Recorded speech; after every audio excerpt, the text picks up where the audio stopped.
All right, after what I have to believe is one of the more bizarre segments I've had in a long time, but I thoroughly enjoyed it, and the reaction. Owen, you've got company. There were a lot of fans in Owen's corner after that last segment where Owen, who's been to roughly, I think it was an unofficial tally, 33 games? No, I have it, yeah. Oh, it's official? Yeah. Well, Ken Cartman has his tally of games watched. Well, that's in the thousands, right? Well, and then, And he's never around to defend himself when you need him. No, So. that's the problem. We take these shots at Ken, and he's not here. But if you missed the last segment, it's available on the Rewind function, and it got into a bigger, almost an existential question about sports, on what you expect from your teams, what you demand from your teams, but what is sports ultimately all about? Well, and just to, and that's what I brought up, the differences in baseball and football. You get 10 times, and 2 of those are preseason games or 1 preseason game, depending. This year it's 8 actual regular season games over at Huntington Bank Field. I understand living and dying when you get 8 times, 8 regular season games with your team. When you get 81, I'm a little less live and die with it. I thought it was very interesting perspective. But you know who might have some also interesting perspective? On a cell phone from the Magic Kingdom, it is Ken Cartman joining us on the show. Kenny, I don't know if you caught last segment, but I thought Owen was going to strangle me at one point. Then I thought a caller was all-time insulting towards Daryl, and I just sat back and enjoyed all of it. Ken, I want to enjoy this. What's up, man? I heard not a single second of it. Good. So if you guys were fighting, I'm sorry to interrupt and go right back ahead. Good. No, you're good, Kenny. Kenny, we're in a big debate. Obviously, I told people for a month, now's not the time. Now's not the time to talk about the Dolans. Now's not the time to talk about payroll. But I did say when the season's over, good. It's the off season. Talk here, you know what? So, Ken, where were you on what this season was all about now that it came crashing down in 3 days, as cruel as the postseason typically does? Well, I found it hard not to feel good about the players, right? I found it hard not to feel good about. I mean, listen, the pitching situation. I got a little bit of Dairy Brothers yesterday, or overnight, I should say, because I woke up with terrible cramps. But it'll get you down here this humidity. You got to have your potassium up. Yeah, I didn't eat enough well, I eat plenty of donuts. I didn't eat enough bananas. And that's part of the problem. One a day, Kenny.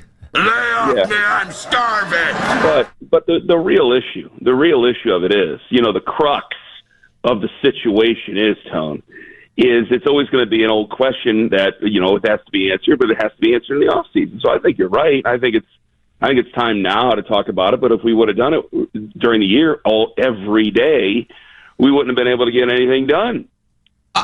Yeah, Kenny. There's separation there between the ownership and the players and the team itself. So I feel good about where I feel good about kind of maybe I'm being tricked and maybe I need to reevaluate here. But as of right now, my feelings are I feel good about where they're at. I feel a little bit better about the future just because of some of the pups. But do I feel that they're any closer to a World Series? No. But with the way the season ended, I can't say it was a total disappointment. So I kind of see where Owen's coming from there. But I also think that there's plenty of fans out there that feel that if you don't hold the feet to the fire of the ownership, or we don't every single day, then it's some excuse to not spend money. Whereas I look at it quite frankly, and I say I don't think Paul Dolan cares particularly what you or I or Nick or Jonathan or anybody in the midday show or anybody at night have to say about his baseball team.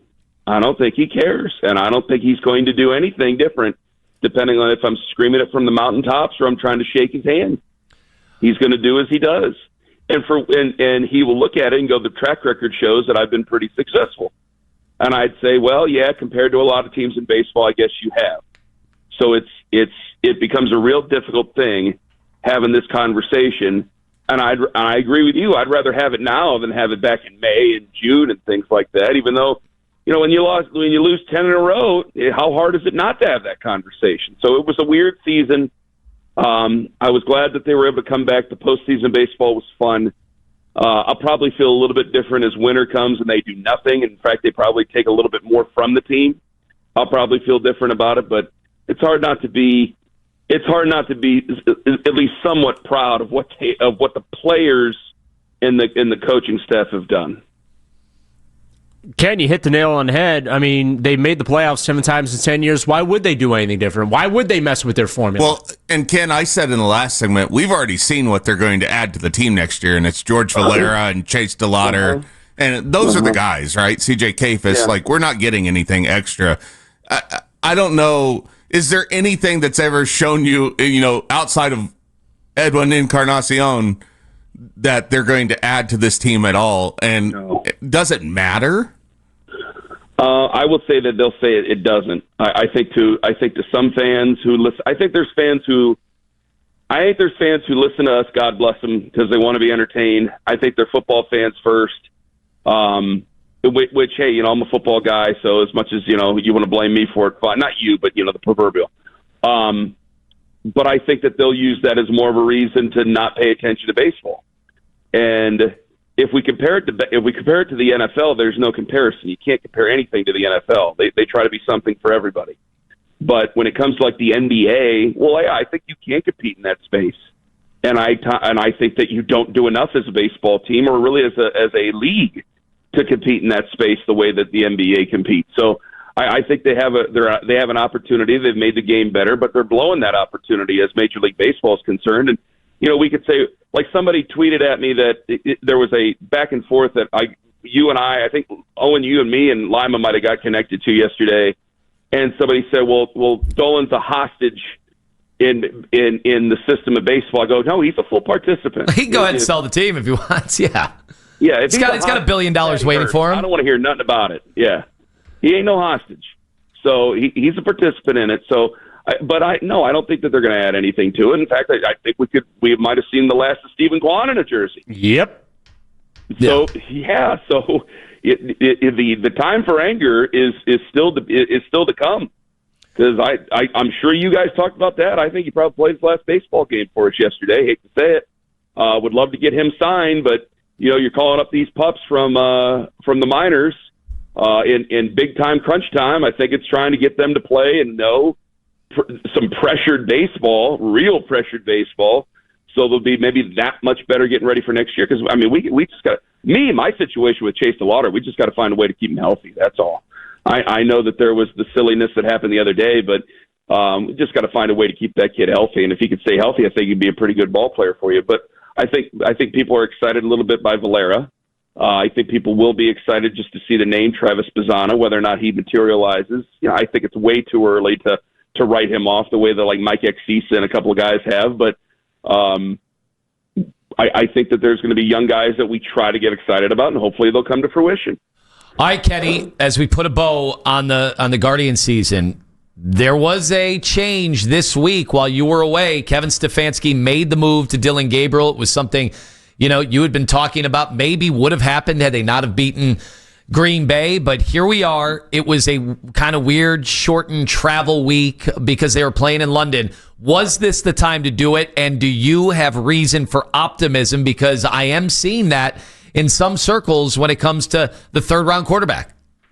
I have reasons for optimism just because he's a young guy. And there's always the thrill of the unknown. There's the excitement of the unknown. Now, that might be gone by the second quarter, but that's where my optimism is kept. If he were a first-round guy, maybe I'd feel differently about it, but I'm going to temper my optimism there. I know that he processes well. Everything that everybody says tells me that he'll have the makings of a good coach someday. But I don't know if he'll be a great quarterback. From what Darryl was saying and everybody was reporting during the preseason, like, I don't like the term gamer because I'm going, well, you're taking him because he's smart. Gamers tend to not care about the plan. Gamers tend not to care that much about practice. So there's something missing there. So he's going to see some different defenses for sure. He'll see a different defense with the Minnesota Vikings, who already have time over there and are already adjusted to it, and he's not. But I figured, I said this before I left. I figured if they went out there and they looked bad on offense, that, yeah, they'd make the switch from Joe Flacco to Dylan Gabriel. And they looked bad on offense, and they made the switch from Joe Flacco to Dylan Gabriel. I wasn't surprised by this at all. I was a little bit surprised. Did you guys pick this up on the phones at all? I didn't get a chance to listen to much. I got a chance to listen to a little bit. Did you guys get any of this on the phones at all? It probably was a lot of Guardians. But were there people who, like, they wanted the switch and then they were mad because the switch came before the London trip? No. Was that it? No, I didn't get a ton of that. Not really, no. Okay. Because it seemed to be that there were some folks, I had people texting me, and, I don't like to text during games, but I'm going, you guys wanted this. Why are you upset? Well, it was in London. Well, there's no good time to put in a new guy in there. You wouldn't have been that comfortable with anybody unless they were playing Benedictine. Yeah, there's never. You would have been happy with any of them. We would have found a reason to be upset about the Dolphins and playing them. So there's no great convenient time, but there's an excitement just because he's unknown.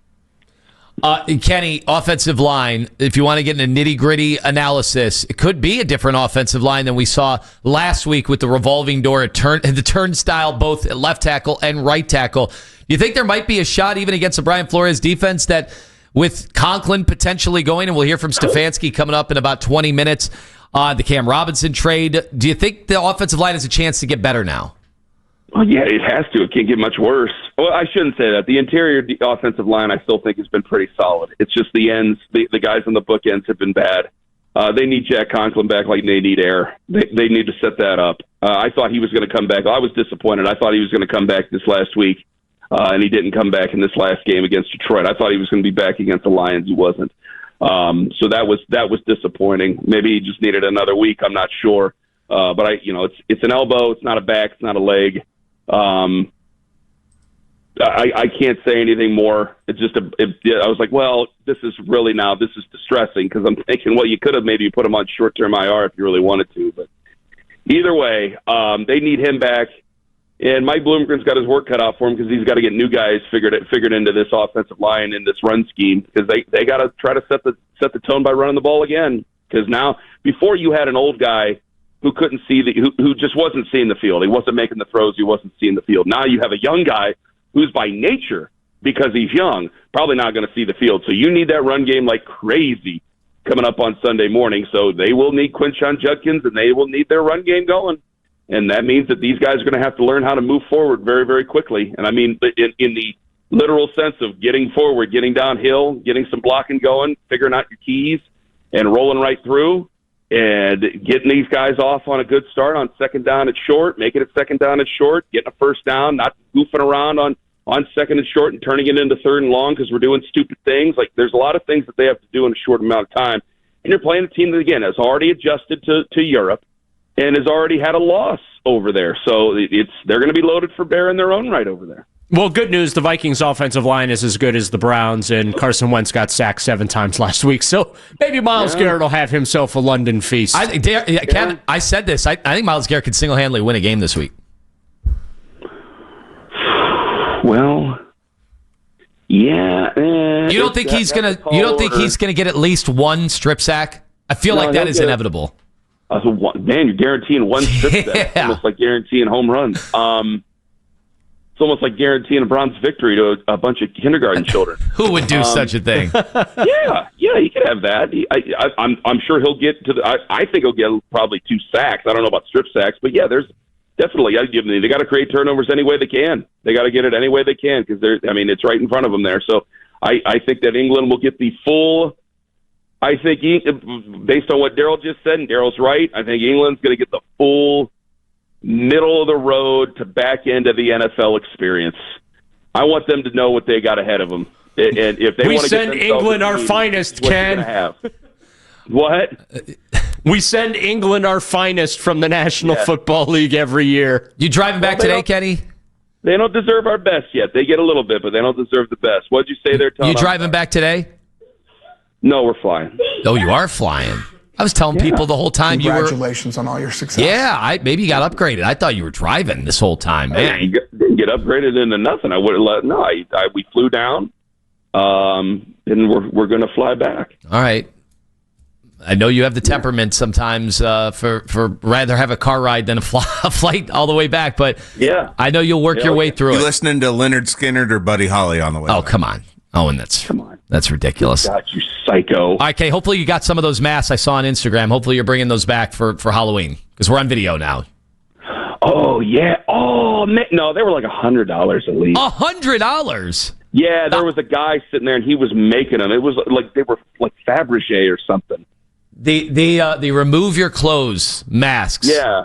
I'm like, these guys, they really wanted you to participate in an orgy. You had to have the password and everything. Money on a mask. Clothes. Yeah. Or would you like us to do it for you?